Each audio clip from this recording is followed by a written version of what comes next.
अस्सलामु अलैकुम वरहमतुल्लाहि वबरकातुह।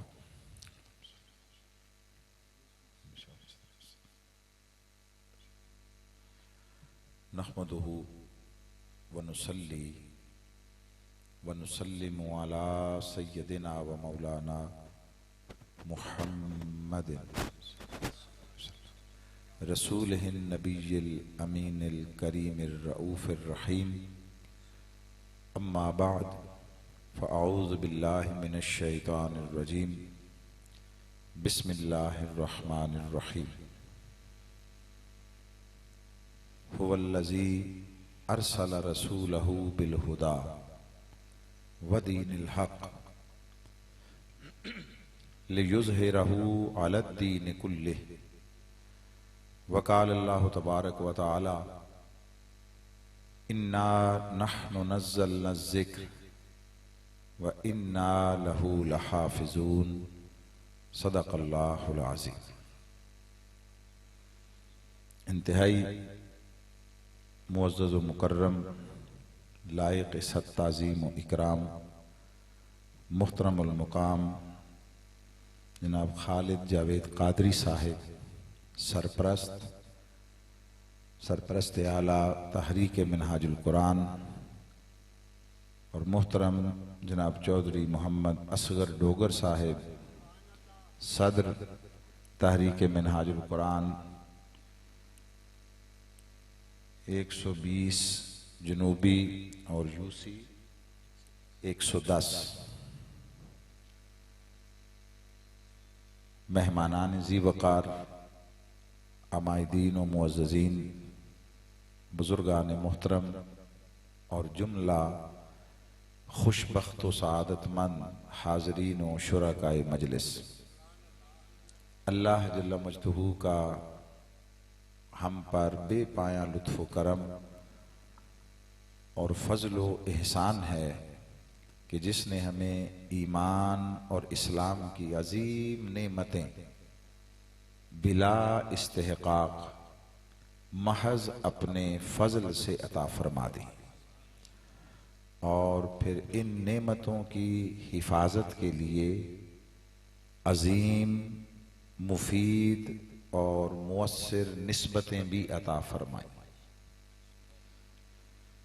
आज की ये मुबारक मजलिस ये भी अल्लाह रब्बुल इज़्ज़त के फ़ज़ल व एहसान की ऐसी ही सूरतों में से एक आला सूरत है कि जिस पर वो करम फरमा दे उसी को अपने और अपनों के ज़िक्र की तौफ़ीक़ अता फरमाता है। ई सआदत बज़ोर बाजू नेस्त ता न बख्शद खुदाए बख्शिंदा। ये अपनी हिम्मत और अपनी ताकत से नहीं किया जा सकता जब तक कि अल्लाह किसी पर अपने करम के दरवाजे न खोल दे। और ये बात हक है कि जब अल्लाह किसी से राजी होता है तो उस पर मालो दौलत के दरवाजे नहीं खोलता, उस पर अपने जिक्र, अपनी इबादत और अपनी तरफ ले जाने वाली निस्बतों की तरफ दरवाजे खोलता है।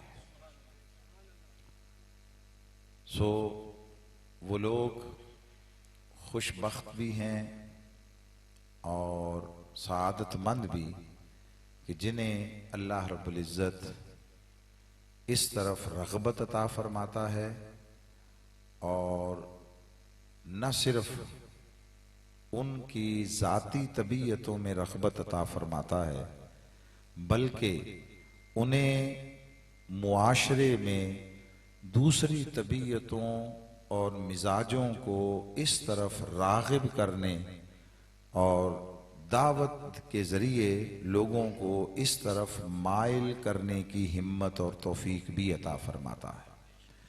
और बिहम्दिल्लाह ताला इस दौर में बिला शक व शुबा तहरीक मिनहाजुल कुरान पर अल्लाह के फजल की, एहसान की, करम नवाजी की लातेदाद सूरतें हैं जो उसने अता की हैं। उनमें से एक ये भी है कि जब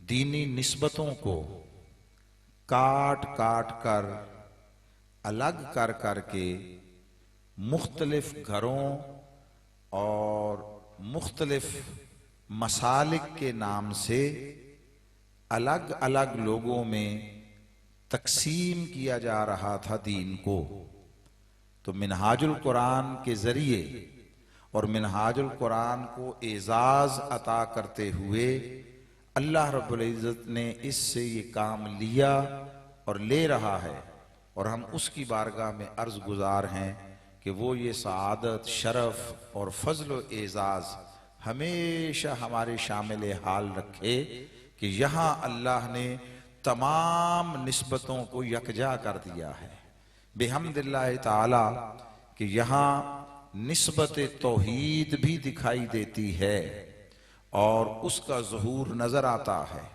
यहाँ पर निस्बत रिसालत, उसका गलबा और दावत दीन के काम में निस्बत रिसालत की गहरी छाप दिखाई देती है।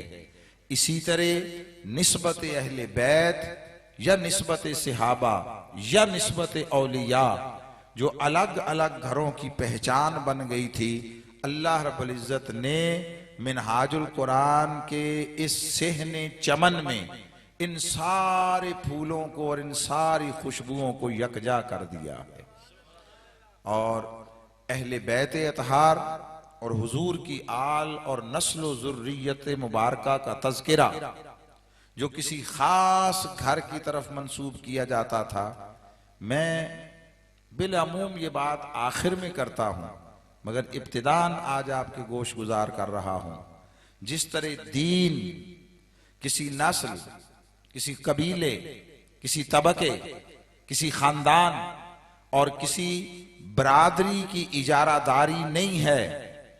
कोई शख्स किसी तबके से ताल्लुक रखता हो, किसी खित्ते से ताल्लुक रखता हो, किसी नस्ल, कबीले और खानदान से ताल्लुक रखता हो, जो कलिमा पढ़ ले और इस दायरे में दाखिल हो जाए, वो रंगो नस्ल की हर तफरीक के बगैर उसी तरह अल्लाह की बारगाह में मकबूल है जिस तरह और सारे हैं।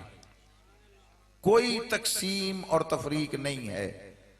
तो हमने ये बांट अपने अंदर करके दर हकीकत अपने लिए खराबी और फितना का सामान किया। मिनहाजुल कुरान के जरिए अल्लाह रब्बुल इज़्ज़त ने उस तफरीक को ख़त्म किया, उन दूरियों को ख़त्म किया, फासलों को ख़त्म किया, कुर्बतें पैदा की, और इस अमर की तरफ लोगों को अल्लाह रब्बुल इज़्ज़त ने माइल फरमा दिया कि ये सारी निस्बतें ईमान की निस्बतें हैं, ये सारी निस्बतें दीन की निस्बतें हैं, इन पर हर किसी का एक जैसा हक है। जो इन निस्बतों को जितना थामेगा, हर एक के दामन को इनसे उतना बढ़ बढ़ कर फैज नसीब होगा। और इसके जरिए जो नफरतों का एक बाजार गर्म था, बिहम्दिल्लाह ताला, कि अब वो दौर गुजर चुका। अब लोग, अल्लाह रब्बुल इज़्ज़त ने उनको शऊर अता किया, उनको समझ अता की, फहम अता किया, और अब लोग इस तरफ आ गए कि ये मुफ्त के झगड़े हैं जो मफाद परस्तों ने और साजिशियों ने हमारे अंदर डाल दिए हैं। ये किसी एक की मिल्कियत नहीं है, ये सब का मुश्तरक असासा है। सो अल्लाह रब्बुल इज़्ज़त आपके इस जज्बे को और हुब्बे अहले बैत और आका अलैहिस्सलाम की आल और नस्ल पाक के साथ इन मोहब्बतों को न सिर्फ जिंदगी की आखिरी सांस तक सलामत रखे, बल्कि कब्र में, कयामत में, जन्नत में भी अल्लाह इसको हम सब का मुकद्दर और नसीब बना दे। इन इब्तिदाई और तमहीदी कलिमात के बाद अब हम बराह रास्त अपने मजमून की इब्तिदा कर रहे।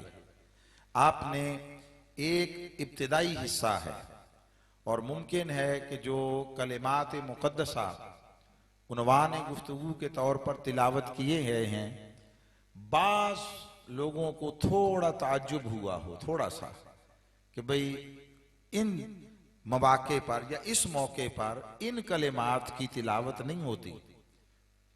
वो बास चुनीदा मुंतखब मुकामात हैं, वो भी दुरुस्त है, मगर कुरान मजीद के कलिमात, उनके मानी, उनकी मफाहीम और उनसे जारी हो जाने वाले चश्मा हाय फयूज व बरक़ात की न कल कोई इंतहा थी न आज कोई इंतहा है।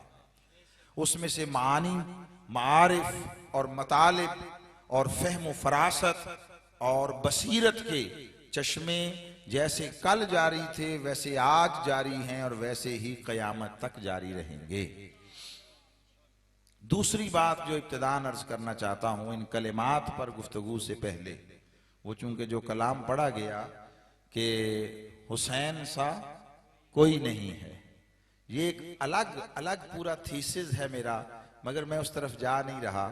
मैं सिर्फ चंद कलिमात वो हुसूल सादत व बरकत के लिए अर्ज कर रहा हूं कि ये महज ऐसे ही अकीदत मंदी में शायराना जज्बात का इजहार नहीं है।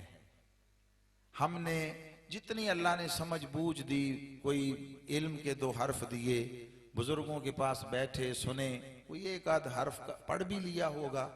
हमने सारी जिंदगी जो सीखा उसकी रोशनी में ये अला वजहिल बसीरत, अपने असातिज़ा, अपने मशाइख, उनसे जो कुछ हासिल किया उसकी बुनियाद पर पूरी जिम्मेदारी से ये कह रहा हूं कि अर्ज़ो समावात की कायनात में अव्वल से लेकर आखिर तक न कोई हुसैन जैसा आया और न कोई क़यामत तक हुसैन जैसा आएगा। हुसैन हर एतबार से मुनफरद है, हुसैन हर एतबार से यकता है, हुसैन हर एतबार से अछूता है, अनोखा है, बेमिसल है और बेमिसाल है। उसमें सिर्फ दो तीन चीजें उन्वानात सिर्फ, और उनके ज़ैल में 2 जुमले, बल्कि दो ही चीजें ताकि मजमून फिर इधर ज्यादा ना बढ़ जाए। देखिए हमारे यहां हमेशा से और आज भी किसी शख्स के मुकाम व मर्तबा को पहचानने की 2 बड़ी बुनियादें होती हैं, 2 बड़ी, और आप उन लफ्जों से वाकिफ हैं। एक होता है हसब और एक होता है नसब। ऐसा होता है ना, आप कहते हैं ये अच्छे हसब व नसब वाला है। नसब से मुराद होता है जो उसके बुजुर्ग, वालिदैन, आबाओ अजदाद और उसके 4 फादर्स, उसके असलाफ और खानदान में जो पहले पीढ़ियां गुजर गई हैं, जो पुश्तें गुजर गई हैं, तो ये देखना होता है कि वो कैसे थे, ये कैसों की औलाद है, ये किन लोगों की नस्ल है, किन लोगों की औलाद में से है, वो इसके आबाओ अजदाद कैसे थे। एक ये पैमाना होता है परखने का, दुरुस्त है ना। अरब में ये बहुत ज्यादा था तफाखुर कि वहां लोग एक दूसरे के साथ जब आप जाती लड़ाइयों में भी और कबायली लड़ाइयों में भी इस बात पर इजहार करते थे कि हम फलां फलां की औलाद हैं, हमारे बुजुर्ग, हमारे आबाओ अजदाद वो ऐसे थे, यानी उनका किरदार ऐसा था, उनका अखलाक ऐसा था, अपना खानदानी नसब बताते थे, नसब। ये एक पैमाना था। दूसरा पैमाना होता है हसब। हसब का मतलब होता है उस शख्स के जाती फजाइल, जाती जो उसके अंदर जाती खूबियां हैं, उसके मिजाज की, उसकी तबीयत की, जो फितरत ने उसके अंदर फजीलतें वदीयत कर दी हैं, अता कर दी हैं, वो कैसी हैं, वो किन किन सिफात आलिया का हामिल है, उसके किरदार में कौन कौन सी उम्दा खवास हैं, उसका लोगों के साथ बिहेवियर, रवैया और तर्ज अमल कैसा है, यानी उसकी शख्सियत जाती एतबार से कैसी है। एक है कि किन की औलाद है, वो सब बड़ों का क्रेडिट है, बड़ों का। इसकी फजीलत यह है कि उन बड़ों और आला लोगों की औलाद में से है। ये है नसब, और अपनी जात में उसके अंदर क्या क्या खूबियां, क्या क्या जमाल और फजाइल और कमालात हैं, इसको कहते हैं हसब। मैंने इस पर बहुत सारे उन्वानात के तहत, हसब है, नसब है, कसब है, नस्ल है, बहुत सारे पहलुओं से इस पर अलग थीसिस बनाया, मगर इस वक्त सिर्फ इन्हीं दो चीजों का तज़किरा बड़ा मुख्तसर कर रहा हूं, बड़ा मुख्तसर। हुसैन जैसा नसब कायनात में किसी का नहीं है। हुसैन का बाबा वो अली शेर खुदा है, जो बाबे मदीनातुल इल्म है और शेर खुदा है। ना उन जैसा इल्म बाद अज़ अंबिया किसी के पास है, और ना उन जैसी शजात कहीं दिखाई देती है। शजात ये नहीं है कि कौन किसके मसल्स कितने हैं, शजात ये नहीं है कि किसी के जिस्म की बॉडी और उसकी शेप कैसी है। शजात रुए जमीन पर ये मुत्तफक अलैह बात है, और इसके लिए कहा गया अशजाउन नास मन गलबा हवा हो, सबसे ज्यादा शजा वो है जो अपने नफ्स को जेर कर ले। दुश्मन बाहर दूसरे इंसान उसको कोई जेर भी कर लेता है, रुस्तम जमा को भी कभी कोई गिरा लेता है। एक वक्त उसका होता है, फिर वो जवानी ढलती है, उसका बुढ़ापा या उसका जवाल शुरू होता है, हर कमाले रा जवाल, फिर कोई दूसरा उठता है वो उसको गिरा देता है। सबसे ज्यादा जो शजात बहादुरी है वो ये है कि ये नफ्स जिसके साथ हर घड़ी जंग जारी है, इस नफ्स पर को कोई कितना जेर कर लेता है, इस पर कितना गलबा पाता है। मैं एक ही मिसाल दे रहा हूं चूंकि मजमून वो नहीं है। कौन अली जो अशजाउन नास और शेर खुदा है। एक जंग है, एक जंग है, उसमें दुश्मन की तलवार टूट जाती है, वो नीचे गिर जाता है, और अली उसके सीने पे चढ़ बैठते हैं, और एक लम्हे की बात है, वार होगा उसका सर तन से जुदा हो जाएगा।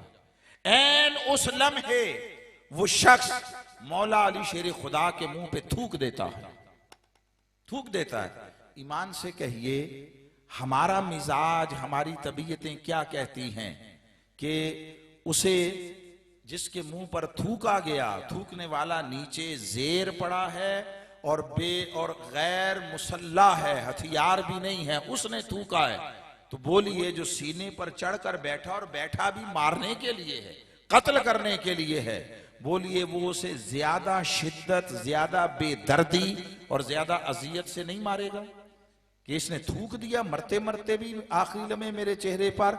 मगर ये हमारी तबीयतें हैं। अली लोगों में सबसे ज्यादा शजा थे, इधर उसने थूका, उधर हजरत मौला अली शेर खुदा उसे छोड़कर उठकर खड़े हो गए और फरमाया जाओ। वो हक्का बक्का देख रहा है, ने कहा क्या कहा आपने? फरमाया जाओ, छोड़ दिया।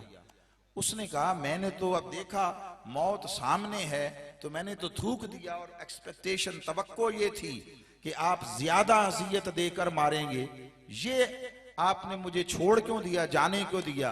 फरमाया अली ने कभी कोई इकदाम अपने नफ्स के लिए नहीं किया, अपने लिए नहीं किया।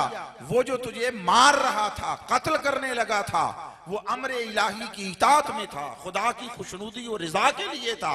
जब तूने थूक दिया, अब देखिए ये एक लम्हे से भी कम दौरानिये का फैसला है, तलवार उठी हुई है। तो फरमाया जब मैंने देखा तुमने मुंह पे थूक दिया तो मुझे गुमान गुजरा अब कहीं तुम्हें मारना अपनी ख्वाहिश नफ्स से, जज्बा इंतकाम के तहत ना हो। अली ने कभी किसी पर वार नहीं किया अपने लिए। सो जब तुमने थूक दिया, गुमान हुआ कहीं आज ऐसा ना कर बैठूं, इसलिए जाओ तुम्हें छोड़ता हूं। ऐसा वाकया नहीं मिलता। उस अली की औलाद हैं, वो शबे हिजरत उनका बिस्तर पे लेट जाना बेखौफी से, आका जब चारों तरफ बाहर कत्ल करने के इरादे से लोग मुंतखब नौजवान कबीलों के हथियार लेकर खड़े थे, उस रात बिस्तर मुस्तफा पर सोना कोई मामूली बात थी, मगर अली से पूछा, अली से, कि वो जो रात गुजरी बिस्तर मुस्तफ़ा पर शबे हिजरत, वो रात कैसी थी? उन्होंने कहा ऐसी सुकून की नींद जिंदगी भर कभी अली नहीं सोया जैसी उस रात आई थी। उस रात आई थी। उस अली का बेटा है जो सर चश्माए विलायत है, जो पैकर फक्र और इस्तिगना है, जो ज़ुहद वरा का अजीम मुजस्समा है, और जहां से कायनात को इल्म व विलायत व हिकमत की खैरात मिलती है, वो अली हुसैन का बाप है। फिर सैयदा-ए कायनात जो पैकर तहारत है, जो पैकर नफासत है, जो अल्लाह की ताअत और बंदगी में कमाल रखती है, जिसके शर्म व हया का आलम यह है कि उनके घर में कभी फरिश्ते झांक कर नहीं देखते, जिनके बालों को, जिनके चेहरे को कभी सूरज की रोशनी ने नहीं देखा, वो सैयदा-ए कायनात कि जो सारी रात अल्लाह की ताअत और बंदगी में गुजारती हैं, और सुबह दम जब एक दिन एक लफ्ज अपने लिए नहीं कभी मांगा, हमेशा अल्लाह के बंदों, मखलूक और जो मुफलिस हैं, कल्लाश हैं, जिन्हें अपने लिए, मुफलिस और कल्लाश का माना ये, जिन्हें अपने लिए दुआ मांगने का भी शऊर और तौफीक नहीं है, उनके लिए दुआ मांगती हैं। जिनके दरवाजे से कभी कोई खाली नहीं पलटा, जहां से कभी किसी ने ना नहीं सुनी, जो जाहिर और बातिन में, अपने सरापा में, अपने अखलाक में, अपने उसवा में तस्वीर मुस्तफा है, जिनके वजूद पर जिंदगी भर कभी नापाकी नहीं तारी हुई। आप ये बात समझ रहे हैं? नापाकी नहीं तारी हुई। हजरत हव्वा से लेकर सुबह कयामत तक आने वाली जितनी खवातीन हैं, जितनी खवातीन, उन पर हर माह एक वक्त आता है जब वो नमाज नहीं पढ़ती, अल्लाह की तरफ से उनके लिए माफी है, मगर इस रूए जमी पर सैयदा-ए कायनात खवातीन में वो वाहिद फर्द हैं जिनकी सारी जिंदगी कभी कोई नमाज नहीं छूटी, हमेशा पूरा महीना नमाज अदा की है। वो पैकर तहारत और नफासत हुसैन की मां हैं। और हजरत सैयदा उम्मुल मोमिनीन खदीजतुल कुबरा रजी अल्लाह ताला अन्हा, जिन्होंने हुजूर को अल्लाह के अम्र इज़्न से अता होने वाले नूरे बसीरत के जरिए ऐलाने नबुव्वत से पहचान लिया, ऐलाने नबुव्वत से पहले पहचान लिया कि ये रब के कारखाना कुदरत का और उसके दस्ते तखलीक का वो अजीम शाहकार है, जो एक तरफ रज़ाए इलाही का महल है और दूसरी तरफ मोहब्बत खुदा का मरकज है, जिस पर अल्लाह के लुत्फ अता और जूदो सखा के हर लम्हा चश्मे उतर रहे हैं, और जिसने ऐलाने नबुव्वत के बाद सबसे पहले तस्दीक दावाए नबुव्वत का शरफ हासिल किया, जिसने सबसे पहले आका अलैहिस्सलाम की दावत ईमान को कबूल किया, और न सिर्फ कबूल किया, वो मक्के की सबसे मुतमव्वल खातून थी, सबसे ज्यादा अमीर खातून थी, ईमान लाई और अपना सारा माल मुस्तफा के दीन की खिदमत के लिए वक्फ कर दिया। जो पैकर जूदो सखा थी, जो पैकर खिदमत दीन खुदा थी, वो खदीजातुल कुबरा रजी अल्लाह ताला, जिन्होंने सबसे पहले मुस्तफा के साथ नमाज पढ़ी। अभी लोगों ने सालों बाद नमाज पढ़ना थी, अब रब की तरफ से फर्जियत का हुक्म आना था। जिन दो अफराद ने अल्लाह की तरफ से नमाज के फर्ज होने का हुक्म आने से भी पहले मुस्तफा के साथ नमाज पढ़ी, वो एक हजरत खदीजातुल कुबरा थी, दूसरे हजरत सैयदना मौला अली शेर खुदा था। और फिर हुसैन वो खुशबख्त है जिसके नाना ताजदार कायनात मोहम्मद मुस्तफा हैं सल्लल्लाहु अलैहि वसल्लम। अब जो एक बात जिसके लिए मैंने ये नसब का पहलू जरा चाहा कि चलें उजागर कर लें, फिर हुसैन के दादा अबू तालिब हैं, अबू तालिब हैं, हजरत अबू तालिब जो अव्वलीन निगहबान रिसालत हैं, मुहाफिज नबुव्वत हैं, जिनका घर रुए ज़मीन पर सबसे पहला मरकज मुआशरती इज्तिमाई दावत इस्लाम का बना, जिनके घर से इज्तिमाई तौर पर अहले मुआशरा के लिए दावत दीन का चश्मा फूटा और जिन्होंने दीन मुस्तफा के फरोग के लिए हुजूर की दावत को लोगों तक पहुंचाने के लिए अहले मक्का की दावतें जियाफतें की और रऊसाए मक्का और रऊसाए कुरैश उनको बुला बुला कर घर में खाना खिलाया और उनके लिए जानवर ज़िबा किए और उनकी जियाफतें की और इस उन्वान से बुलाकर दावत के लिए बिठाया और मुस्तफा के सामने पेश कर दिया, मेरे भतीजे बिठा मैंने दिया है, जो सुनाना चाहते हो इनको सुनाओ। जिन्होंने ऐलान नबुव्वत से पहले आका अलैहिस्सलाम के नूर नबुव्वत को पहचान लिया था, जिन्होंने शेब अबी तालिब के मुहासरे में 3 साल तक लोगों को ये चीजें नजर नहीं आती, मेरा मजमून वो नहीं है इसलिए उधर नहीं जाता, मगर शेब अबी तालिब के 3 साल कठिन मुआशरती बाइकाट के दौर में सुनिए, सारा मक्का, सारा माहौल और मुआशरा मुखालिफ भी था और मुआशरती बाइकाट में भी था। ये शेब अबी तालिब की उस घाटी में मासूर थे जो लोग ईमान लाए हुजूर के साथ, तो डर खदशा था कि उनमें से कोई हुजूर को नुकसान ना पहुंचाए। जरा आप में से अक्सर लोग उम्र के उस हिस्से में हैं कि जहां आप साहिबे औलाद हैं, साहिबे औलाद, अल्लाह ने आपको औलादें अता की हैं, छोटी या बड़ी जैसी भी है। औलाद की मोहब्बत तभी समझ आती है जब अपनी औलाद होती है, तो जिस जिसकी है वो इस बात को बड़ी आसानी से समझ सकता है कि शेब अबी तालिब के उस 3 साला दौर में वो जो महसूर लोग थे उनके साथ, उनके लिए जाहिर है अपनी अपनी जगह थी जहां वो बैठे थे, जहां सोना होता था, को खाने पीने का निजाम था, जैसा भी था, तो रात को सोने की हर एक की एक जगह थी। अबू तालिब, हजरत अबू तालिब वो थे जो हर रोज रात को जब सब अपने अपने बिस्तरों पर लेट जाते और आका अलैहिस्सलाम के लिए भी एक जगह मुकर्रर थी, हुजूर वहां लेट महवे इस्तिराहत हो जाते, आराम फरमाते।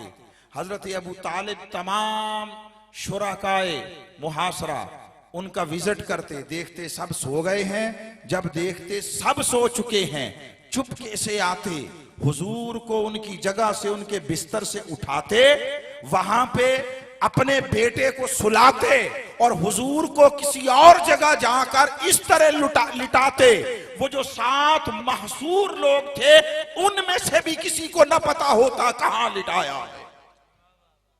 इसका मतलब समझते हैं आप कि कोई अगर मुखबरी हो जाए, किसी तौर कोई पता चला ले कि ये जगह हुजूर के सोने की है, तो कोई बदबख्त रात को हमला करे तो मुस्तफा को नुकसान न पहुंचे, हुजूर को गजंद न पहुंचे।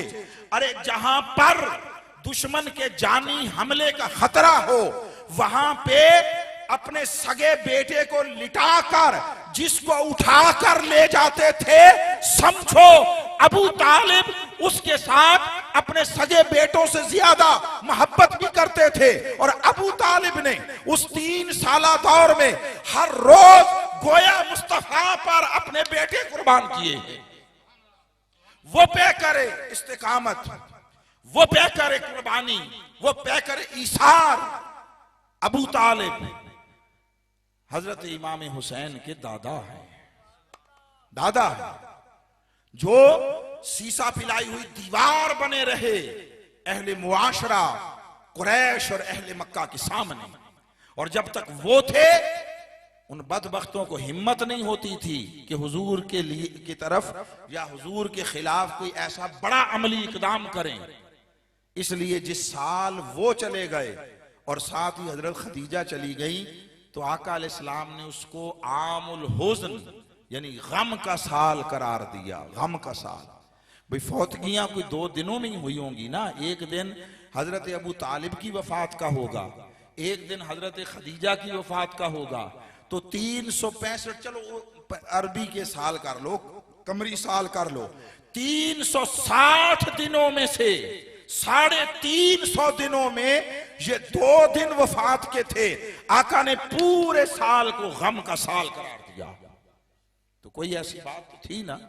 ऐलान नबूवत के बाद किसी ने, बल्कि शायद मदीना का दौर था, किसी ने मदीना का दौर आका अलैहिस्सलाम की खिदमत में अर्ज किया जुमे के मौका पर कि बारिश नहीं हो रही, गर्मी शदीद है, कहत साली हो गई, जानवर मर रहे हैं, तो दुआ फरमा दीजिए। हुजूर ने दुआ फरमा दी।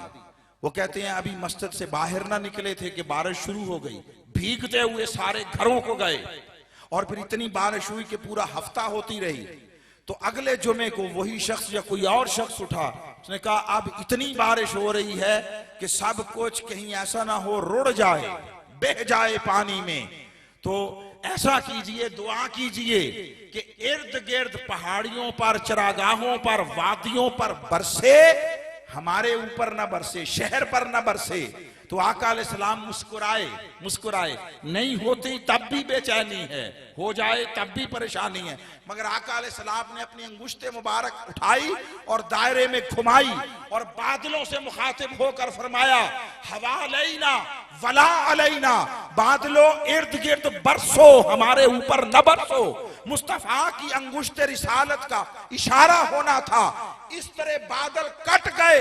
सहाबा कहते हैं धूप निकली हुई थी, लगता था बादलों ने दरमियान में सूरज का ताज पहन लिया, धूप का ताज। जब ये सारा वाकया हुआ, अब सुनिए आका अलैहिस्सलाम फरमाते हैं ऐसे ही एक मौका पर फरमाया, जब ये सारा कुछ हुआ, अल्लाह ने करम किया, बारिश बरसने लगी और तसर्रुफात मुस्तफा का ज़हूर होने लगा, तो उस वक्त हुजूर ने फरमाया आज मेरा चचा अबू तालिब होता, ये मंजर देखकर कितना खुश होता।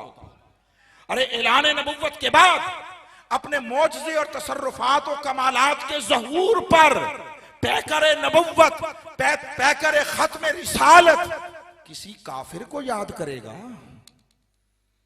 किसी गैर मुस्लिम का याद करेगा कि वो होता तो मेरे इस मौजज़े पर, मेरे इस कमाल पर कितना।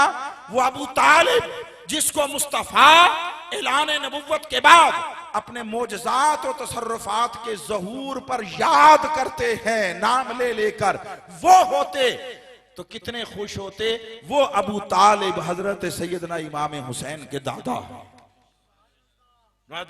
और इसके ऊपर याद रखिए अबू तालिब से ऊपर फिर हजरत अब्दुल मुत्तलिब से लेकर हजरत आदम तक जो नसब मुस्तफा का है वही नसब हुसैन का है। तो अब हजरत इमाम हुसैन का नसब वो है नसब कि जो सारे का सारा इन 2 वास्तों से नसब मुस्तफा के साथ जम हो जाता। यह इमाम हुसैन का नसब है।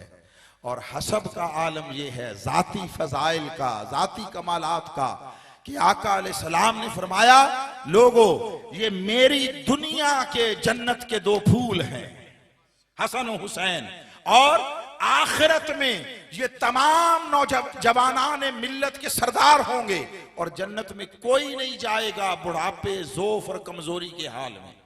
इसलिए कि जन्नत महल्ले ज़ोफ नहीं है, कमजोरी की जा नहीं है, वहां वो नाकामी का मुकाम नहीं है, वहां पर सारे अपनी पूरी वहां तो आपकी कोई ख्वाहिश अधूरी नहीं रहेगी। वो महल्ले तकमील है, महल्ले नक्स नहीं है। तो इसलिए जवान होकर सारे जाएंगे। अब उसमें तमाम शामिल है, तमाम अजल से लेकर अबद तक तमाम लोग जो तमाम उम्मतों में से जन्नत में जाएंगे वो सब जवान होकर जाएंगे और हसन और हुसैन सारे अहले जन्नत जवानों के सरदार होंगे, जिनके वजूद से नस्ल मुस्तफा चली है। आका अलैहिस्सलाम की नस्ल और जुर्रियत याद रखिए हजरत मौला अली शेर खुदा के जरिए, मगर उसका नक्शे अव्वल जो पहले चश्मे हैं दो जहां से नस्ल मुस्तफा चली है, वो एक चश्मा हसन मुज्तबा का है, दूसरा हुसैन मुर्तजा का है। तो ये उनका जाती नसब है। सो ना कोई इनके नसब में इन जैसा, ना कोई हसब में इन जैसा है, और इनकी नस्ल सारी की सारी कयामत तक नस्ल मुस्तफा है।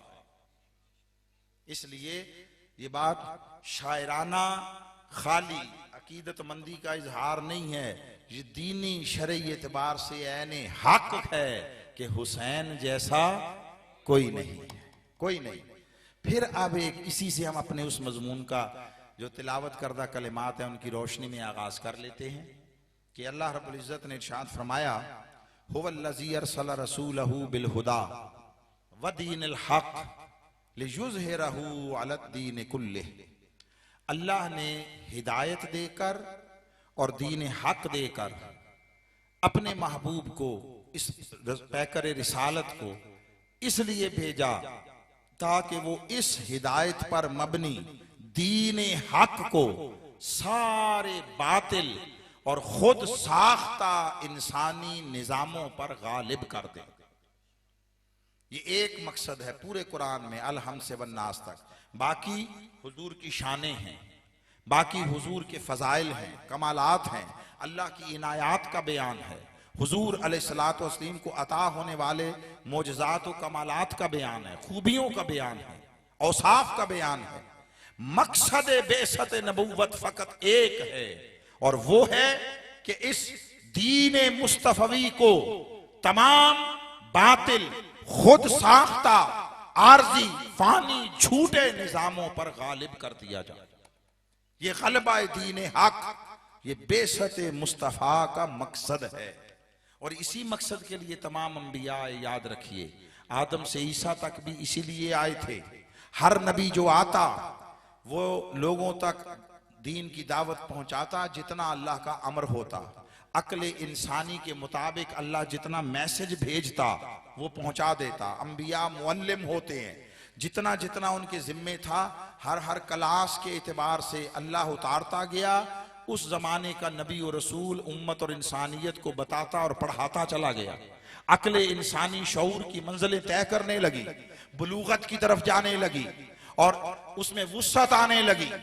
मगर हर नबी जब अपने हिस्से का काम करके जाता, मुकम्मल करके जाता, याद रखिए, बाज लोग जिनको इतनी फहमो बसीरत नहीं नसीब हुई वो ये कहते हैं कि बहुत सारे अंबिया भी अपने मकसद में नाकाम हो गए।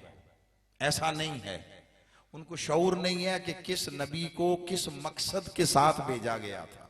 उन हर नबी का मकसद बेसत जुदा जुदा था। हर नबी एक मकसद के लेकर नहीं आया। किसी ने अखलाक को संवारना था, किसी ने बाज जुज़वी मुआशरती हालात, खासकर लेन देन तिजारत, उसके उसूल वज़ा करके देने थे और उस पहलू को संवारना था। किसी ने लोगों के अकायद को दुरुस्त करना था, किसी ने लोगों के सीरत व किरदार को दुरुस्त करना था, किसी ने मुआशरती नज़्म व नस्क सिखाना था, किसी ने जुल्म के खिलाफ आवाज उठाने के लिए तरीका कार सिखाना था, किसी ने उस वक्त जो मुआशरे में वजह फजीलत चीजें थीं उनके मुकाबले में मोजज़ात खुदा के जरिए लोगों को माइल इल्लाह करना था। हर एक का मकसद बेसत जुदा जुदा था। सो जिस नबी को भी अल्लाह ने भेजा, हर कोई अपने मकसद नबुव्वत में कामयाब होकर पलटा। अब अगर किसी के जिम्मे फकत ये हो कि आपने दावत में इस्तिकामत और हौसला शिकनी से बचने का तरीका सिखाना है, तो वो अगर 1000 साल तक दावत और तबलीग का काम करे और 82 लोग ईमान लाए, तो ये उसके मकसद बेसत में नाकामी नहीं है। वो सिखाने ये आया था, लोगों तुम्हारा काम दावत देना है, तुम्हारा काम इस्तिकामत के साथ मेहनत करना है, नताइज पैदा करना। अल्लाह ने ना अंबिया के जिम्मे लगाया न किसी और तबके। वो फरमाता है तुम्हारे जिम्मे फकत दावत पहुंचाना है, हिदायत देना या ना देना ये मेरे जिम्मा करम पर, ताकि कोई अंबिया पर उंगली ना उठाए, कोई ये ना कहे इतना अरसा दावत दी तो कितने लोग ईमान लाए। उसने फरमाया मेरे अंबिया की तरफ कोई अंगुष्ठ नुमाई न करे, इनकी इस्मत का मुहाफिज मैं खुद हूं। हिदायत देना चूंकि मेरे जिम्मा करम पर है, जिसने उंगली उठाने की जुर्रत करनी है अंबिया की तरफ ना उठाए फिर मेरी तरफ करे कि हिदायत मैंने देनी है। तो हर नबी अपना अपना काम करके वापस पलटा, मगर जब वो जाता तो कुछ अरसे के बाद दीन पर अमल खत्म हो जाता, दीन जाहिरन मफकूद खत्म हो जाता। अल्लाह नए नबी को भेज देता, नया नबी आता, फिर से लोगों को दावत देता, तालीम देता, तरबियत करता, और फिर लोग दीन की राह पर चल पड़ते। ये सिलसिला चलता रहा ताकि रसूलुल्लाह सल्लल्लाहु अलैहि वसल्लम तशरीफ ले आए। अब तमाम नबियों की तरह हुजूर अलैहिस्सलातु वस्सलाम के जिम्मे भी फकत दीन पहुंचाना था। ये अहम बात है। ये जो हर मुकर्रिर खतीब अपनी गुफ्तगू के आखिर में कहता है एक जुमला अरबी का, वमा अलैना इल्लल बलागुल मुबीन, ये सूरह यासीन की एक आयत है। ये अंबिया का कौल है, जिसका माना ये है कि हमारे जिम्मे बस सिर्फ पहुंचा देना है, मनवाना नहीं है। मनवाना नहीं है, हर किसी को कलमा पढ़ाना नहीं है, कलमा पहुंचाना है, दावत देना है। ये जो हम जैसे खतीब लोग, मुकर्रिर लोग कहते हैं ये अंबिया का कलमा है। आका अलैहिस्सलाम के जिम्मे भी फकत पहुंचाना था, इससे ज्यादा नहीं। मगर अल्लाह ने फरमाया हबीब बाकी जो भी आता था पहुंचाकर चला जाता, पीछे दूसरे नबी ने आना था, वो फिर से दीन को खड़ा कर देता जिंदा करके। आपके बाद किसी नबी को नहीं आना, और आपके जिम्मे भी फकत पहुंचाना है। मगर अब चूंकि नबी किसी को नहीं आना, इसलिए कयामत तक आपका दीन जिंदा रहेगा, कायम रहेगा, सलामत रहेगा। इसकी हिफाजत की जिम्मेदारी हम लेते हैं, अल्लाह ने अपने जिम्मे ली। और याद रखिए ये दुनिया आलम असबाब है।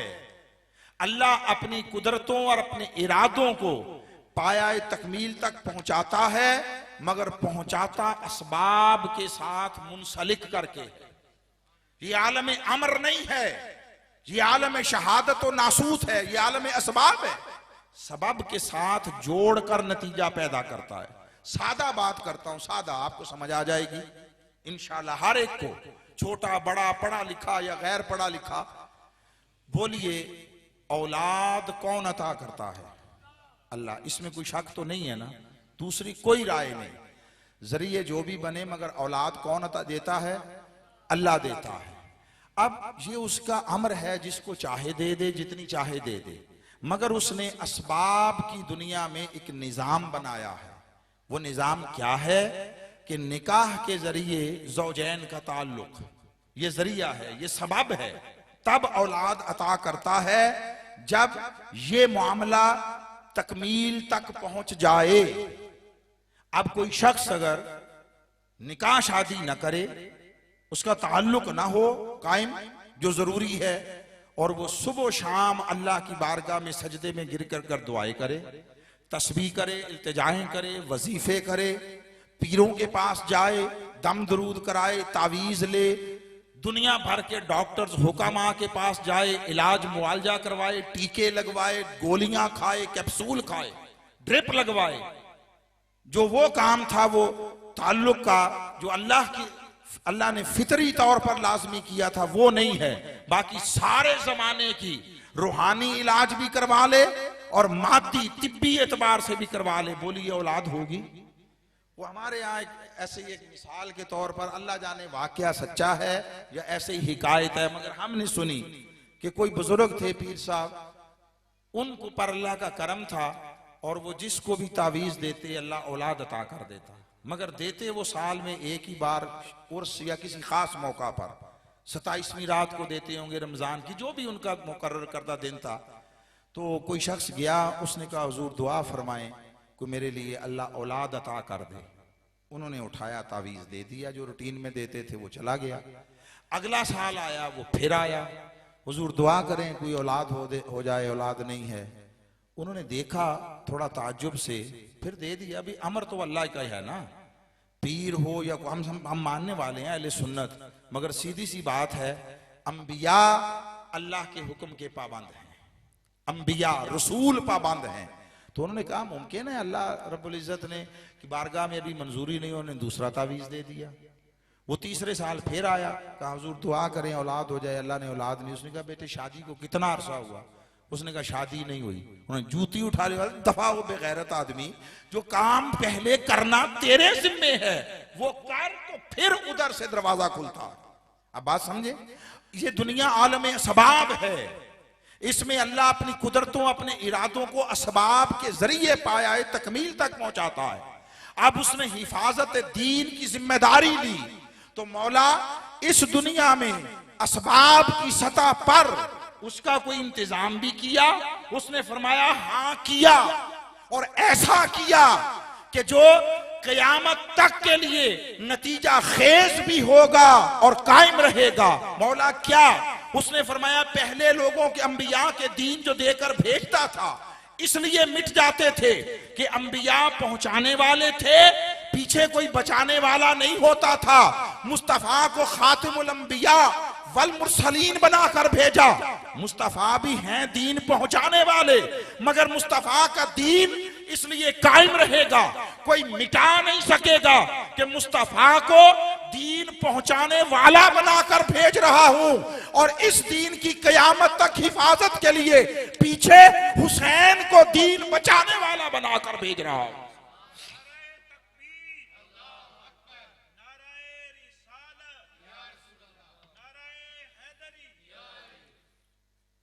दीन मुस्तफा इसलिए कयामत तक महफूज रहेगा, इसलिए कयामत तक हिफाजत रहेगा कि अल्लाह ने इस दीन को जो मुस्तफा के जरिए भेजा इसे हुसैन अता किया है।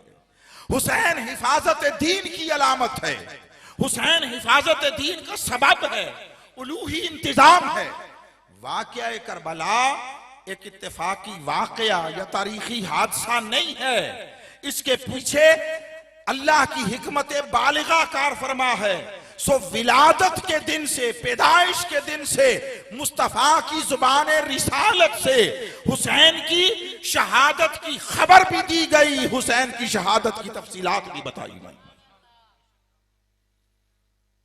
सिर्फ ऐसा नहीं कि शहादत की खबर दी हो, जितनी तफसीलात थी बताई, जितनी जुजियात थी बताई। हुसैन के अंजाम शहादत की खबर दी, हुसैन के साल शहादत की खबर दी, हुसैन के मुल्क शहादत की खबर दी, मैदान शहादत की खबर दी, वक्त शहादत की खबर दी, हत्ता के कातलीन इमाम हुसैन उनकी और उनके नामों की खबर दी। अरे कुछ भी बचा कर न रखा ताकि उम्मत समझे ये जो कुछ हो रहा था अल्लाह की हिकमत के ऐन मुताबिक हो रहा। और चूंकि हुसैन हिफाजत दीन का इस्तियारा है, हिफाजत दीन की अलामत और सिंबल है, इसलिए हुसैन का तर्ज जिंदगी भी अनोखा है, हुसैन का तर्ज बंदगी भी अनोखा है।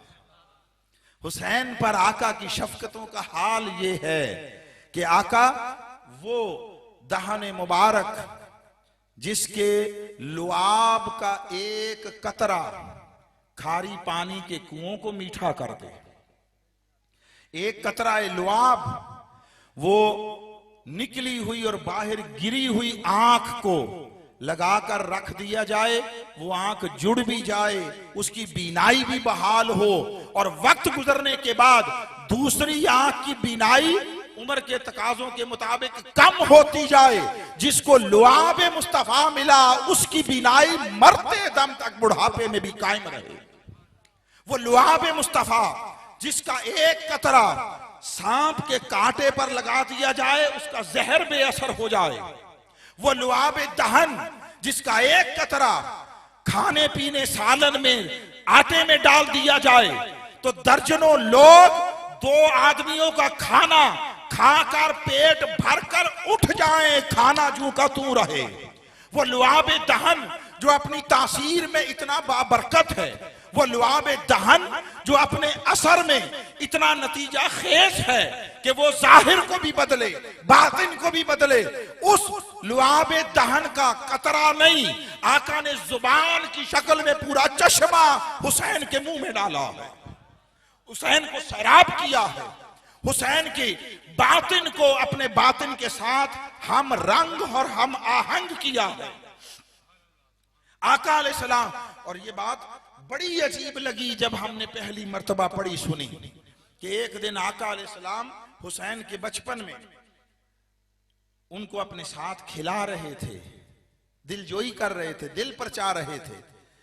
आका बैठे थे और हुसैन हुजूर के पांव पर खड़े थे, जैसे होता है घरों में दादा दादी नाना नानी करते हैं। फिर अचानक अजीब बात हुई, आका पीछे दराज हो गए अपनी कमर और पुश्त के बल, और हुसैन को कहा कि छलांग लगाकर मेरे सीने पे आ जाओ। हुसैन छलांग लगाकर सीना मुस्तफा पे खड़ा हो गए, वो सीना जो महबत वही इलाही है, वो सीना जिसमें वो दिल है जहां पर अल्लाह का कलाम और कुरान उतरता है।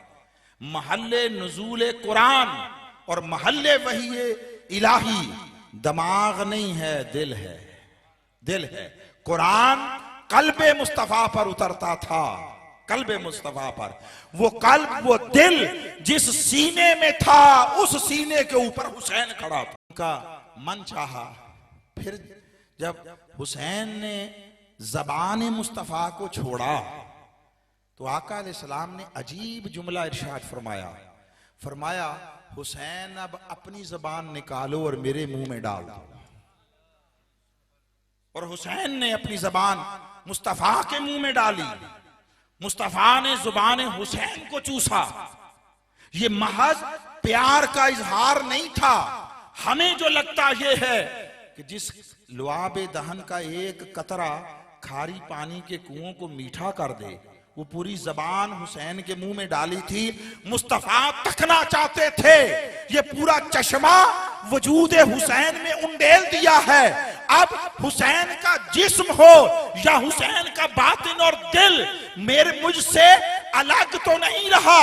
जो मेरे लुआब का जायका है वही लुआब हुसैन का जायका और तासीर हो, जो मेरे खून का तासीर और जायका है वही खून हुसैन की तासीर और जायका बन जाए। कोई फर्क ना कर सके, कोई जुदा ना कर सके, और हुसैन के इकदाम को सीरत मुस्तफा से अलग ना कर सके, और हुसैन की शहादत को उसवाए मुस्तफा से जुदा ना कर सके। इस तरह पाला था हुजूर ने हुसैन को। हुसैन मजहरे जाते मुस्तफा थे, मुस्तफा मजहरे खुदा थे, हुसैन मजहरे मुस्तफा थे। तो अल्लाह रब्बुल इज्जत ने हुसैन को चुना और हुजूर अलैहिस्सलातु वस्सलाम ने तरबियत की। अब अल्लाह की तरबियत का शाहकार देखना हो कि वो रब है तो मुस्तफा को तक लो, और मुस्तफा की तरबियत का शाहकार तकना हो तो हुसैन को तक लो, हुसैन को तक लो। अब जो बड़ी अहम फिक्री नजरियाती बात है जिसको समझना चाहिए, ये जो हुसैन का सफर था सारा सुए करबला, ये पूरे शऊर के साथ था, पूरे शऊर के साथ था, ये पूरी समझ के साथ था, ये पूरे गौर व फिक्र के बाद था, और ये हुसूल सआदत का सफर था, हुसूल सआदत का।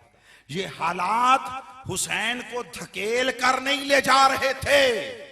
हुसैन अपने रब के अम्र और अपने नाना की बिशारतों को मुजस्सम शक्ल में जाहिर करके, उनकी तकमील करके अपना वादा वफा करने जा रहा था। ये मजबूरी का सफर नहीं था, ये खुद मुख्तारी का सफर था, ये अपना चॉइस था। ये हुसैन अलैहिस्सलाम, ये भी हमारे यहाँ एक प्रॉब्लम है कि हुसैन के नाम के साथ, आका के अहले बैत के साथ, सैयदा कायनात के साथ, मौला अली शेर खुदा के नाम के साथ कोई अलैहिस्सलाम या सलामुल्लाह ताला अलैहा कह दे तो बाज लोग चौंक उठते हैं, उनके कान खड़े हो जाते हैं। ये वो तो नहीं, किसी मसलक की तरफ, शिया होने की तरफ राग़िब करने लगते हैं। याद रखिए हुसैन और हुसैनियत किसी मसलक की मीरास नहीं है। हुसैन और हुसैनियत और हुसैन की मोहब्बत ये सारे दीन का तकाजा है, ये कुल ईमान का तकाजा है। हुसैनियत इंसानियत का तकाजा है। हुसैन सबका है, सबका है। जो जितना आगे बढ़कर हुसैन के साथ जुड़ जाएगा उतना उसे हिफाजत दीन की जमानत मुयस्सर आ जाएगी। हुसैन जब इस सफर पर निकले, वो जिंदगी भी काबिल रश्क थी कि जिसमें कभी पुश्ते मुस्तफा पर बैठे हैं, और उसका भी क्या नजारा। उस पर भी एक बात अर्ज कर दूं कि नमाज नाम है अल्लाह की तरफ कामिल ध्यान के साथ खड़े हो जाने का। तवज्जो इल्लाह में इर्तिकाज और कमाल का नाम नमाज है। मौला अली शेर खुदा फरमाते हैं कि जब मेरा दिल करता है कि मेरा रब मेरे साथ बात करे तो मैं कुरान पढ़ता हूं, और जब मेरा दिल करता है मैं अपने रब के साथ बात करूं तो मैं नमाज पढ़ता हूं। नमाज रब के साथ बात करने का नाम है, रब के साथ अपने दुखड़े शेयर करने का नाम है। अपने अपने हस्बे हाल कैफियत जुदा जुदा है, मगर नमाज में तवज्जो इल्लाह, अल्लाह की तरफ ध्यान और इर्तिकाज तवज्जो, ये हर किसी के हस्बे हाल लाजमी तकाज़ाए दीन है, तकाज़ाए दीन है। और रसूल उम्मत के लिए नमूनाए अमल होता है, सोर्स ऑफ इंस्पिरेशन होता है। तो सबसे ज्यादा कामिल ध्यान नमाज में अल्लाह की तरफ रसूल का ही होता है और रसूल का ही होगा। अब जरा उस मंजर को देखिए। हुसैन आका अलैहिस्सलाम की पुश्त पर हैं, हुजूर सजदे में, सजदे में तस्बीहात है 3, 5 या 7, 3 की होंगी, 5 की होंगी, 7 की होंगी। यहां तक मुतालबा शरीयत था, 7 तस्बीहात पढ़ ली होंगी। फिर देखा होगा, अब जो बात कहना चाहता हूं, ध्यान गया होगा हुसैन अभी बैठा है। सजदा इबादत नमाज खुदा के लिए थी, ध्यान इधर होगा कि हुसैन अभी बैठा है। आका ने 2 और पढ़ दी होंगी। फिर देखा होगा हुसैन बैठा है, 4 और पढ़ दी होंगी। अब कमो बेश थोड़ी या ज्यादा ये बात तयशुदा है कि सजदा मामूल से बहुत तवील था, ये तो तयशुदा है। आप उसको 72 कह लें, कमो बेश कह लें, जितनी आपकी तहकीक आपको मालूमात फराहम करती है उतनी कह लें। ये तो तयशुदा है कि सजदा बहुत तवील था। मामूल में 3, 5, 7 तस्बीहात वाले सजदे के दौरानिये से इसका दौरानिया ज्यादा था। अब मेरा सवाल यह है कि 7 तक तस्बीहात वो तो नमाज की जरूरत और शरीयत का तकाजा था, ये तो था ध्यान अल्लाह की तरफ होने की अलामत। अब 7 के बाद जितनी तस्बीहात कर रहे थे लोगों, इबादत मुस्तफा खुदा की कर रहे थे, ध्यान सारा हुसैन पर था, ध्यान सारा हुसैन पर था। मुल्ला को यह बात समझ नहीं आती, वो तो इस पे उलझा हुआ है कि नमाज में ध्यान हुजूर की तरफ, आका की तरफ जाए तो नमाज रहती है या नहीं रहती। दीन अमल के एतबार से सारा सुन्नत मुस्तफा का नाम है। मुस्तफा को देखो, तुम कहते हो ध्यान मुस्तफा पर जाए तो नमाज रही या ना रही। मुस्तफा को देखो, मुस्तफा का सारा ध्यान हुसैन पर था, सारा ध्यान हुसैन पर था। रब की नमाज हो रही थी, सजदे तवील हो रहे थे, गिरने नहीं दिया। हुसैन, आज तेरे सारी जरूरतें मैं पूरी करता हूं, तेरे सारे लाड मैं उठाता हूं, तेरे नाज मैं उठाता हूं, तुझे अपनी पुश्त से जमीन पर नहीं आने देता। कल जब कड़ा वक्त दीन पर आए, अकदार दीन पामाल होने लगे, दीन का चेहरा मस किया जाने लगे, हिल्लत और हुर्मत की हदें वो पामाल होने लगे, शायर दीन को मुनहदम किया जाने लगे। और हुसैन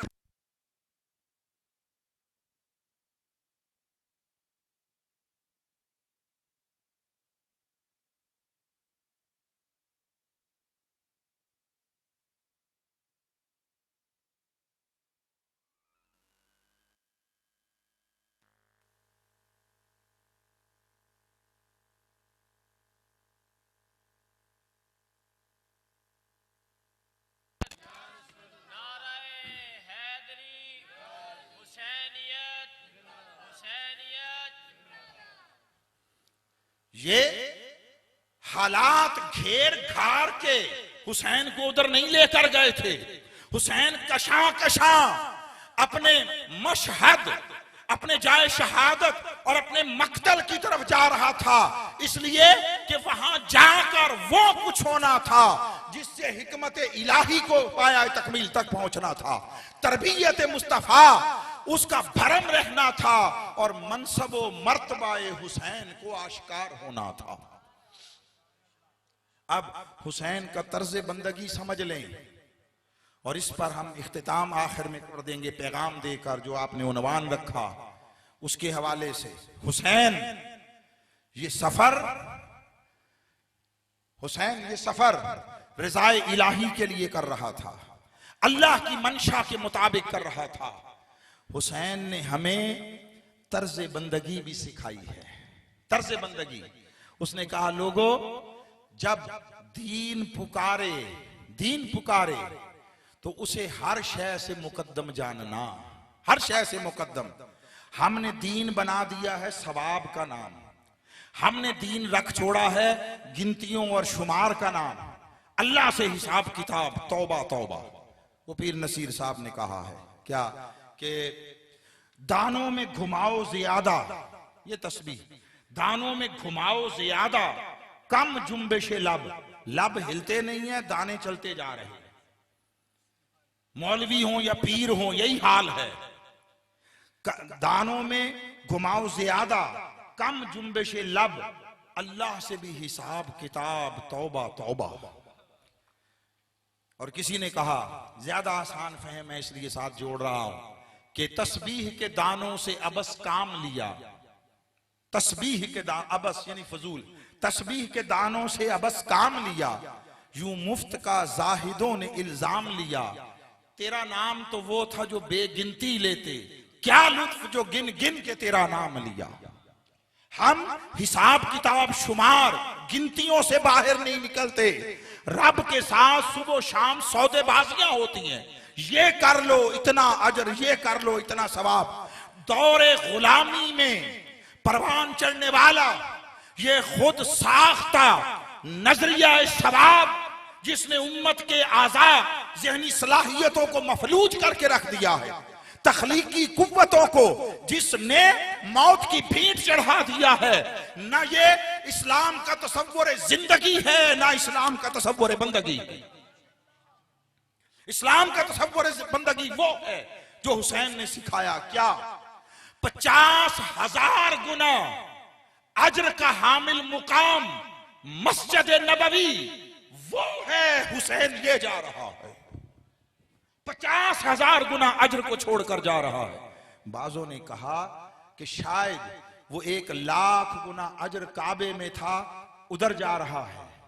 हुसैन ने कहा नहीं, ऐसा नहीं है, 1,00,000 गुना अज्र भी और हज का एजाज और सआदत भी वो सहने काबा में पड़े हैं। हुसैन वो जा रहा है। हुसैन ने 50,000 गुना अज्र को भी छोड़ा, 1,00,000 गुना अज्र को भी छोड़ा, हज की सआदत और एजाज को भी छोड़ा। तारीख अहम है जब हुसैन ने सहने काबा छोड़ा है। 8 जिलहज को हुसैन ने काबा छोड़ा है। जब शर्क व गर्ब से आए हुए लोग वो मनासिक हज की अदायगी में दाखिल हो रहे थे, हुसैन ने अपने हज को उम्रे से बदला, इहराम उतारा और 1,00,000 गुना अज्र वाला सहने काबा और हज छोड़कर हुसैन उधर चल पड़ा है करबला की तरफ, जिधर 2 गुना अज्र की भी कोई रिवायत हमें नहीं मिली।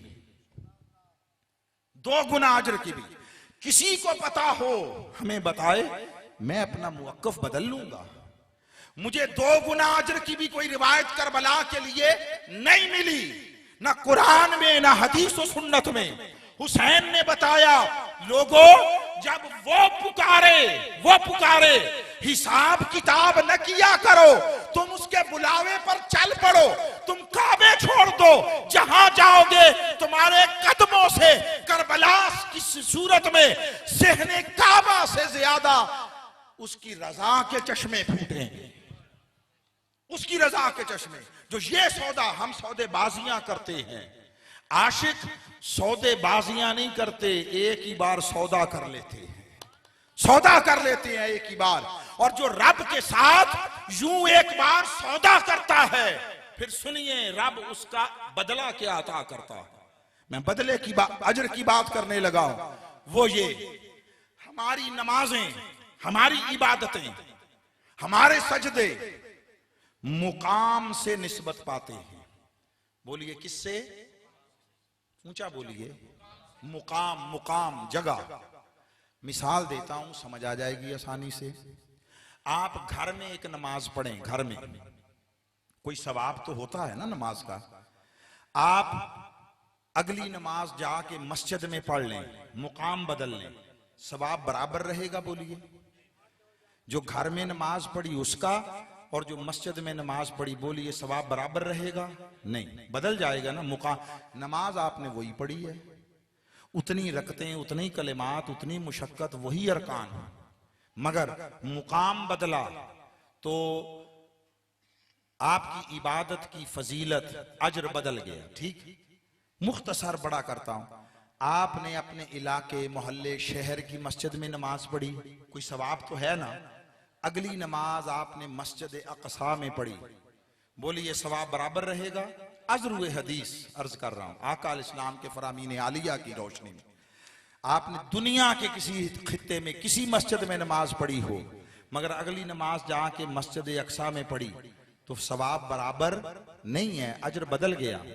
आपने एक नमाज मस्जिद अक़सा में पढ़ी, अगली नमाज मस्जिद नबवी में पढ़ी, बोलिए सवाब बराबर रहेगा? अजर नहीं ना। आपने एक नमाज मस्जिद नबवी में पढ़ी, अगली नमाज बैतुल्लाह में सहने काबा में पढ़ी, बोलिए सवाब बराबर है? नहीं। मुशक्कत वही, काम वही, मेहनत उतनी, कलिमात वही, मगर मुकाम बदलता गया तो अजर व सवाब बदलता गया। क्या माना? हमारी नमाजें, इबादतें मुकाम से फजीलत पाती हैं। दुरुस्त है ये बात? आप इससे इत्तेफाक करते हैं ना? मैंने मिसाल दे दी। अब आइए हुसैन की नमाज व इबादत और बंदगी की तरफ। हमारी नमाजें, सजदे, इबादतें मुकाम से फजीलत पाते हैं। हुसैन की नमाज और इबादत और सजदा ने मुकाम से फजीलत नहीं पाई, मुकाम ने हुसैन के सजदे से फजीलत पाई है। हुसैन की मुकाम नमाज हुसैन के लिए और हुसैन के सजदे के लिए वजह फजीलत नहीं बना, हुसैन का सजदा मुकाम के लिए वजह फजीलत बना है।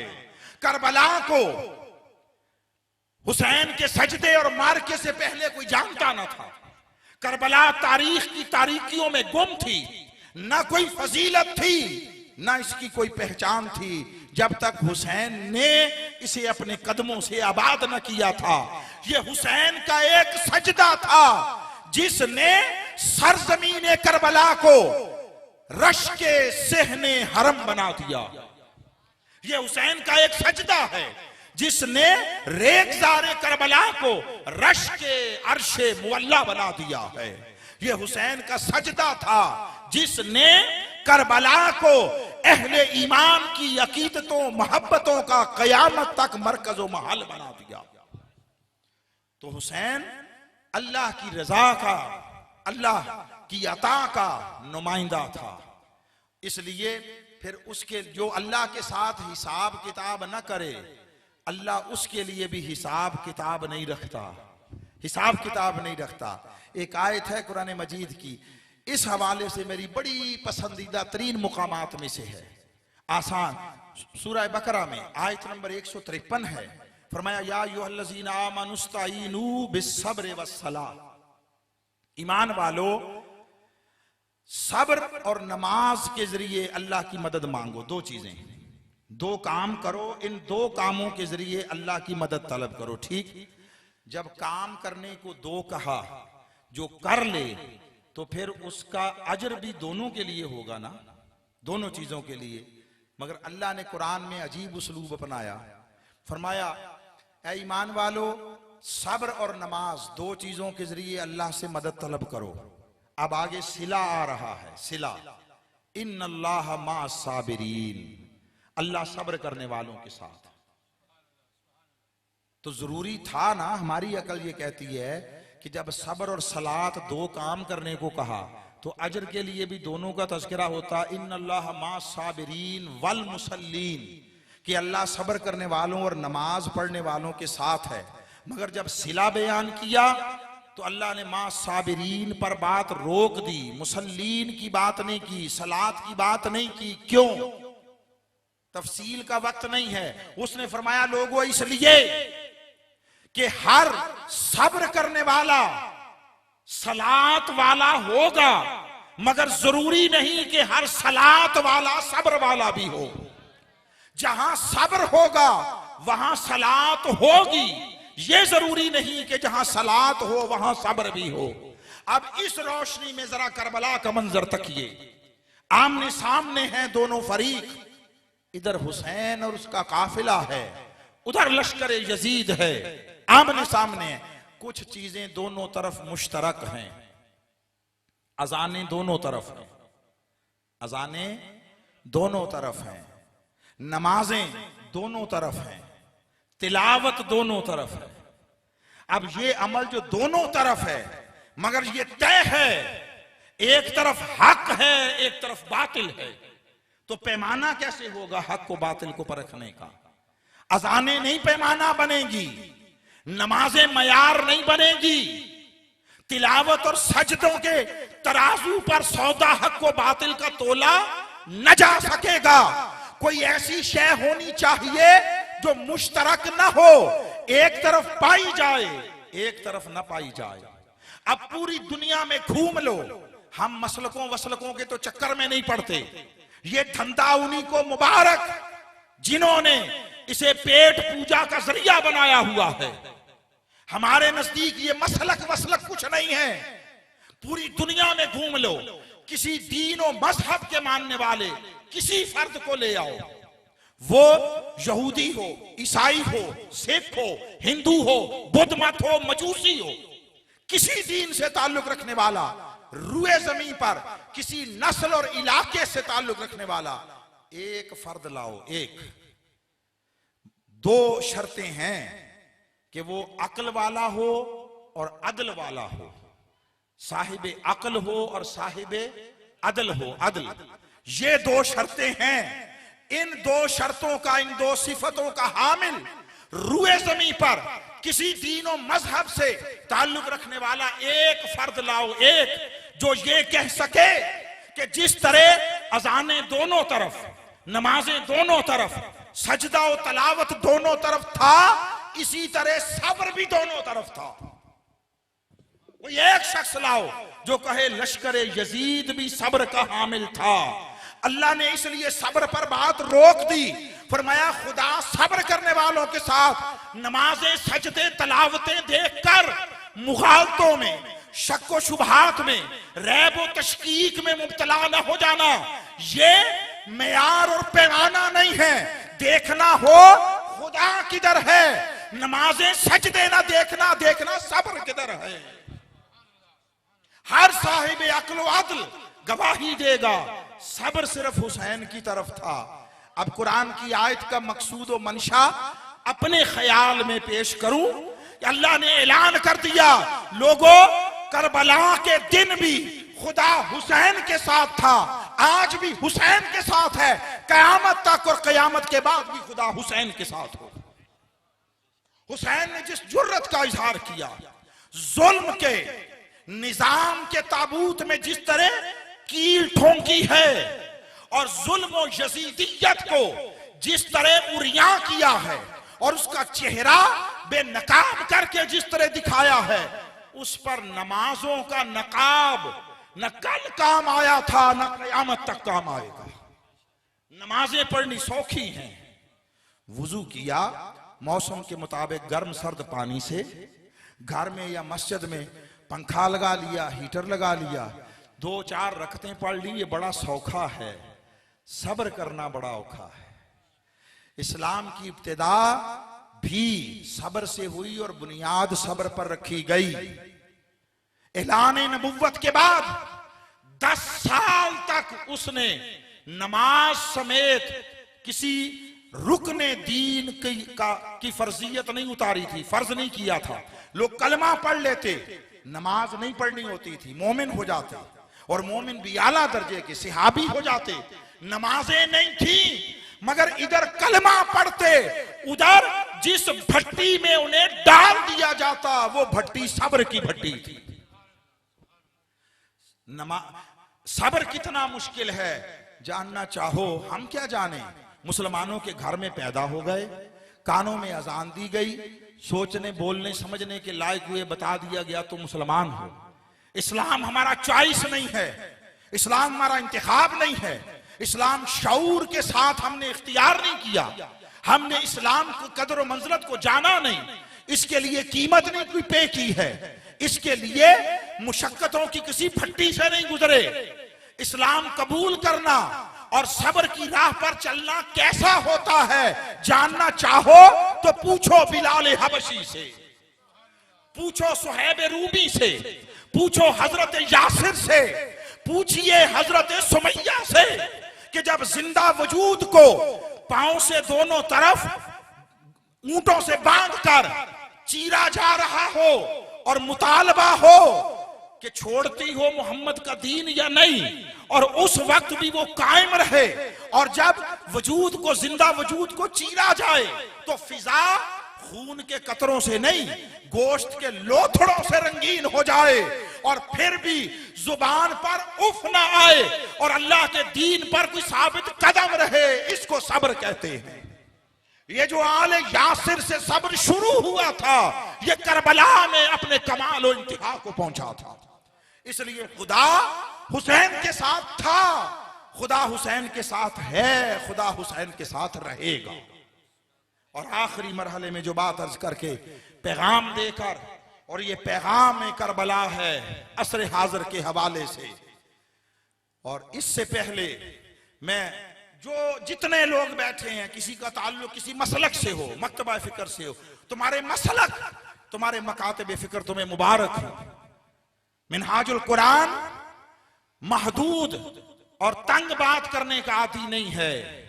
हम कुरान की तरह, मुस्तफा की रिसालत की तरह और इमाम हुसैन की शहादत की वुसअत की तरह आलमगीर यूनिवर्सल कायनाती बात करने के आदी हैं।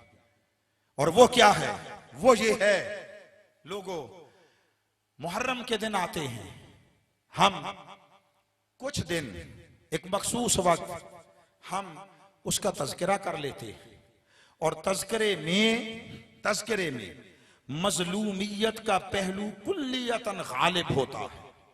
हम करबला को मजलूमियत की दास्तान बनाकर पेश करते हैं, फकत इनकार नहीं है मजलूमियत से, मजलूमियत से शहादत का दर्जा बढ़ता है। एक आदमी को गोली लगी और वो एक लम्हे में मर गया, ये भी शहादत है। किसी के जिस्म के आज़ा काटे जाते रहे, किसी को अजियतें दी जाती रही, किसी को जलते हुए तेल में डाल दिया जाए, किसी को आग पर भून दिया जाए जिंदा, तो इससे जब जुल्म बढ़ता है, अजियत बढ़ती है, तो शहादत का मर्तबा बुलंद होता है, ऊंचा होता है। मजलूमियत का इनकार नहीं है। करबला में जुल्म की एक अखीर कर दी गई, इंतहाई जुल्म की हदों को पार कर लिया गया, मगर हुसैन को सिर्फ मजलूमियत की अलामत बनाकर क्यों पेश करते हो? हुसैन सिर्फ मजलूमियत का नाम नहीं है, हुसैन जुर्रत का नाम है, हुसैन शजात का नाम है, हुसैन गैरत का नाम है, हुसैन हमीयत का नाम है, हुसैन साबित कदमी का नाम है, हुसैन इस्तिकलाल और मुस्तकिल मिजाजी का नाम है, हुसैन मुवक्कफ हक पर डट जाने का नाम है, हुसैन जबर के मुकाबले में सब्र की उस आहनी चट्टान का नाम है कि जिसके साथ जबर के तूफान टकरा टकरा कर नाकाम पलट जाए और सब्र के कदमों में बाल बराबर लग़ज़िश ना आने पाए।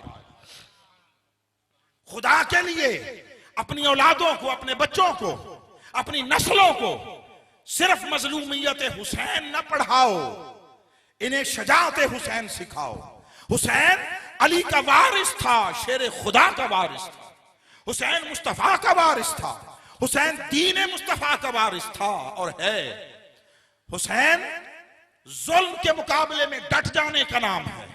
हुसैन तमाम तर मादी वसाइल, इख्तियारात और अददी कसरत सामने देखने के बावजूद हक पर इस तरह डट जाने का नाम है कि बाल बराबर भी खौफ की कोई लहर कभी न तारी हो।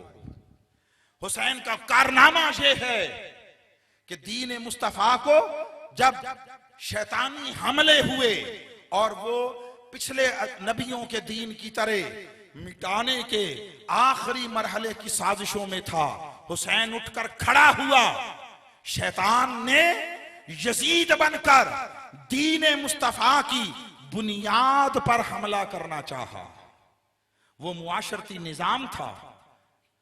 दीन सिर्फ नमाजें पढ़ते जाने का नाम नहीं है, तस्बीह का नाम नहीं है। तस्बीह का नाम होता तो फरिश्तों को खिलाफत अर्जी अता करता। उन्होंने यही कहा था, नहनु नुसब्बिहु बिहम्दिका व नुक़द्दिसु लक। तस्बीह करते हैं। अल्लाह ने फरमाया, इन्नी आलमु मा ला तालमून, जो मैं जानता हूं तुम नहीं जानते। इस जमीन का जो निजाम है ये निरी तस्बीह से नहीं चलने वाला, इसके लिए डंडा भी चाहिए। ये महज सर झुकाने का नाम नहीं है।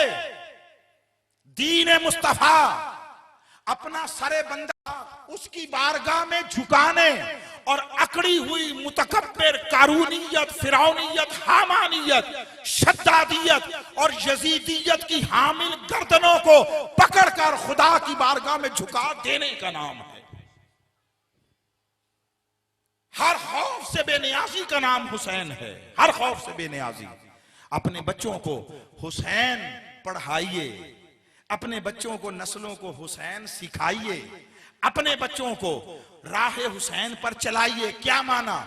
अपने बच्चों को पढ़ाइए कि जिस तरह ला इलाहा इल्लल्लाह हर खौफ निकाल देता है, जिस सीने में हुसैन आ जाए वहां से भी हर यजीद का खौफ निकल जाता है।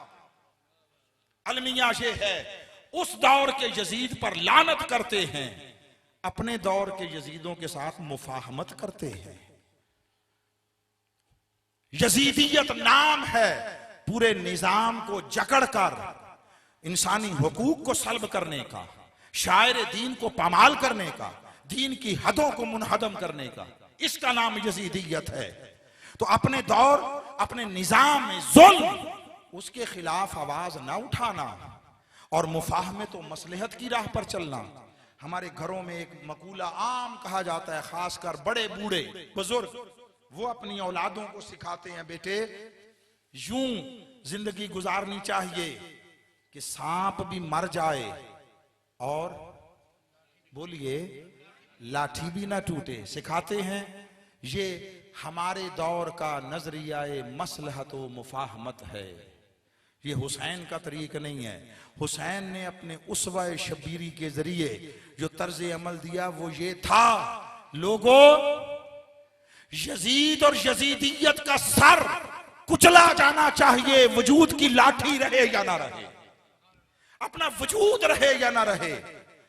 खौफ से बेनियाज हो जाओ, लड़ जाओ, यजीदियत को जड़ से उखाड़ दो।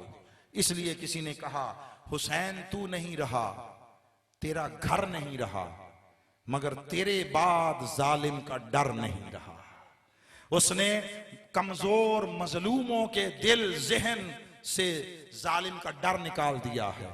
अगर कोई डरता है हालात से, जुल्म के निजाम से, तो समझ लो उसने अभी हुसैन को समझा ही नहीं और हुसैन को अपने मन में दाखिल ही नहीं होने दिया। हुसैन आए और यजीदों का डर रहे, ये दो मुतजाद चीजें हैं। जैसे अंधेरा और उजाला इकट्ठे नहीं हो सकते, हुसैन और डर कभी इकट्ठे नहीं हो सकते।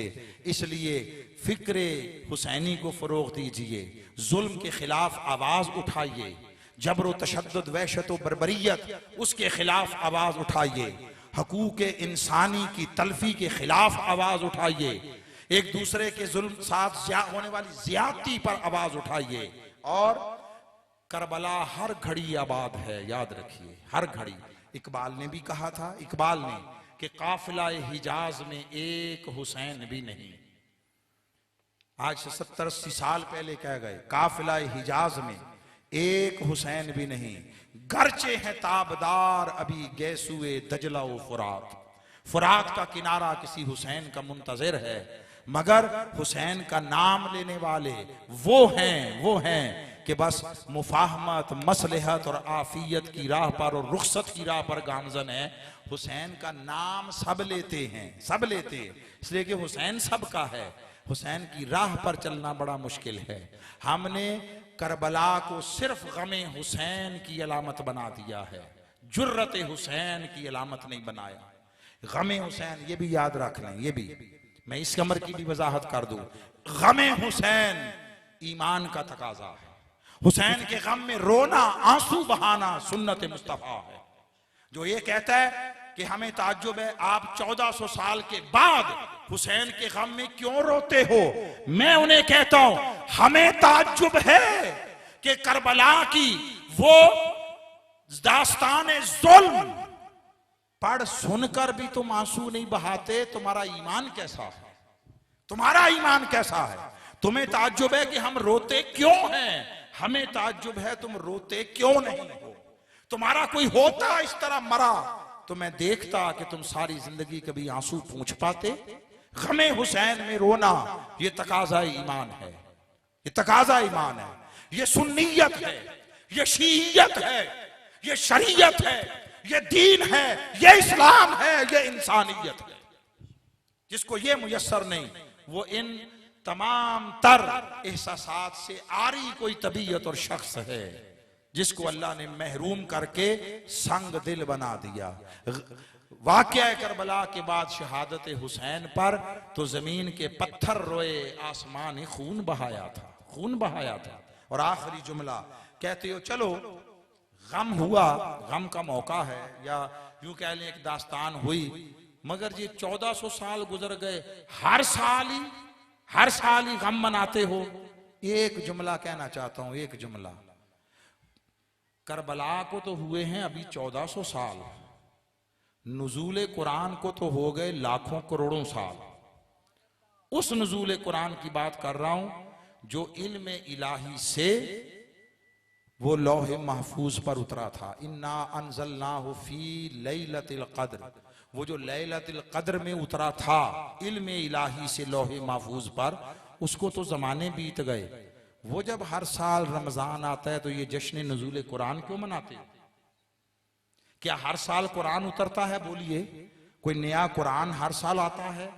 कुरान को उतरे, चलो जो मुमकिन है पिछली बातों को कोई न समझ सके, चलो कुरान को उतरे भी तो 1400 साल बीत गए। जश्न नुज़ूल कुरान हर साल मनाते हो तो हम गमे हुसैन हर साल क्यों ना मनाएं, क्यों ना मनाएं? और उससे भी 2000 साल पहले इब्राहिम के बेटे हजरत इस्माइल अलैहिस्सलाम, उनकी गर्दन पर छुरी चली और अल्लाह ने बचा लिया, तो इब्राहिम अलैहिस्सलाम के बेटे की बचने की खुशी में 2500-3000 साल के बाद भी ईद मनाते हो, तो 1400 साल पहले मुस्तफा के लख्ते जिगर पर चल गई छुरी, गम क्यों ना मनाएं? पैमाना एक होना चाहिए। कोई दयानत का तकाजा है, कोई हया का तकाजा है, कोई दीनी हमीयत का तकाजा है। बददियानती और खयानत न की जाए, पैमाना एक रखा जाए। और गमे हुसैन हमारी आंखों की रोशनी है। ये जो गमे हुसैन में आंसू बह जाते हैं, अल्लाह की इज्जत की कसम, ये तुम्हारे सजदों से ज्यादा कीमती, तुम्हारे सजदों से ज्यादा, तुम्हारी तहज्जुद गुजारियों से ज्यादा कीमती हैं। ये तुम्हारी तिलावतों से ज्यादा कीमती हैं, ये तुम्हारी तस्बीह से ज्यादा कीमती हैं, ये हरम के फेरों से ज्यादा कीमती हैं, ये हज रोजा ज़कातों से कीमती हैं जो आंसू गमे हुसैन में बह गए। आका की इस हदीस पर इख्तिताम कर रहा हूं कि हुजूर अलैहिस्सलातु वस्सलाम ने फरमाया कि जिस शख्स को मेरी आल व इतरत, मेरी जुर्रियत और आल के साथ मोहब्बत नहीं और बुग़्ज़ रखता है, अल्लाह को इससे गरज नहीं, फिर वो यहूदी होकर मरे या ईसाई होकर। पूछा गया या रसूल अल्लाह, अगरचे वो नमाज पढ़ता हो और तिलावत करता हो, पहले तो मुतलक बात थी ना, आप किसी ने इसका माना यह है कि दीन पर अच्छी तरह अमल करता। हुजूर ने फरमाया हाँ, चाहे वो नमाज पढ़ता हो, तिलावत करता हो, रोजे रखता हो, जिसको मेरे अहले बैत से बुग़्ज़ है, अल्लाह को परवाह नहीं है कि वो किसी और दीन में काफिर मुर्तद होकर मर जाए। मोहब्बत अहले बैत ये मोहब्बत रसूल की ज़मानत है, और मोहब्बत रसूल ये मोहब्बत खुदा की ज़मानत है, और मोहब्बत खुदा वो जन्नत में दाखिले की ज़मानत है। अल्लाह रब्बुल इज़्ज़त इन सारी मोहब्बतों की निस्बत भी अता फरमाए, इनकी तवज्जुहात भी अता फरमाए, फयूज़ात भी अता फरमाए, और दुनिया कब्र क़यामत जन्नत में ये सारी निस्बतें हमारा मुक़द्दर और नसीब बना दें। अल्लाह आप सबको भी आबाद रखे और हमेशा आपको मोहब्बत अहले बैत और गम हुसैन और जुर्रत व शजात हुसैन, इसका अल्लाह रब्बुल इज़्ज़त सबको फैज़ अता फरमाए। वमा अलैना इल्लल बलागुल मुबीन।